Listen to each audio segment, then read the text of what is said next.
Are one of these mistakes prolonging your recovery from proximal hamstring tendinopathy? In this video, we'll learn about the 4 most common mistakes in the rehab of proximal hamstring tendinopathy and what to do about them. The first issue is insufficient loading of the tendon. And most of the time this is caused because we let pain be our guide for our rehab. So if a certain load or exercise is painful, then we'll either regress the exercise to something easier or we'll reduce the load. And there's a couple of issues with this approach. The first is that tendons need about 70% of max load to adapt.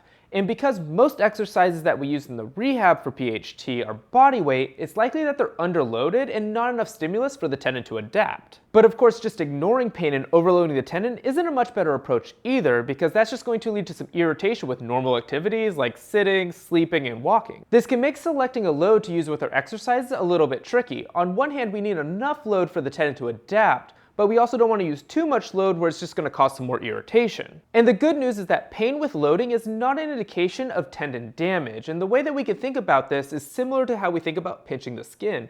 When we're actively pinching the skin, there's pain while doing this, but as soon as we stop, the pain settles down pretty much right after we let go. And so same thing when we're loading for a tendon. Some pain during the exercise is okay as long as it settles down after we stop the exercise. And this is why majority of tendon rehab programs actually allow for some pain with loading. In fact, some pain with loading might actually be linked to better outcomes compared to exercises without pain.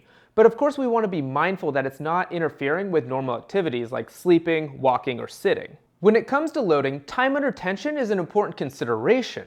Let's be real, there's probably a bunch of other stuff you'd rather be doing than rehab exercises, so you probably want to get them done as soon as possible. However, tendons are slow to respond, so they actually need a longer time under tension to be able to adapt. That's why each rep should be performed over 6 to 8 seconds.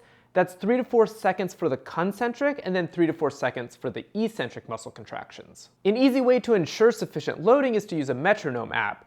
So if we're doing something like a long lever bridge, we would set the app to 60 beats per minute, and then it would be a 3 to 4 second contraction up for the concentric muscle contraction, and then 3 to 4 seconds back down for the eccentric muscle contraction. Speaking of time, tendons are much slower to respond compared to muscles, so we need consistent loading for them to be able to adapt. Typically this means loading a minimum of 3 times per week for at least 12 weeks, but this depends on the specifics of the rehab program. For example, if you're doing lower intensity exercises, then we might increase the frequency of the exercises so that the total volume is equal. And then vice versa, if we're doing higher intensity loading, then we might not need to do them as frequently, so that's where we might do them only 3 times per week to allow for sufficient recovery in between each session.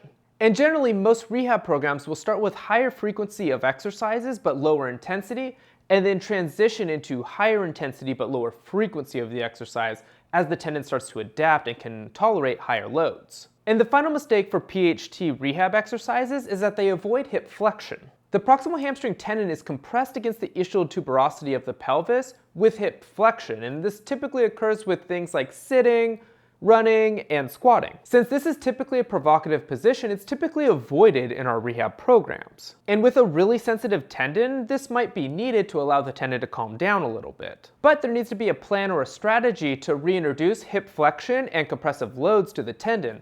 Otherwise, the next time that it's compressed, it's just going to get irritated again. For example, along with the strengthening program for PHT, adding a lower intensity movement like a quadruped rock adds some hip flexion without much tension on the tendon.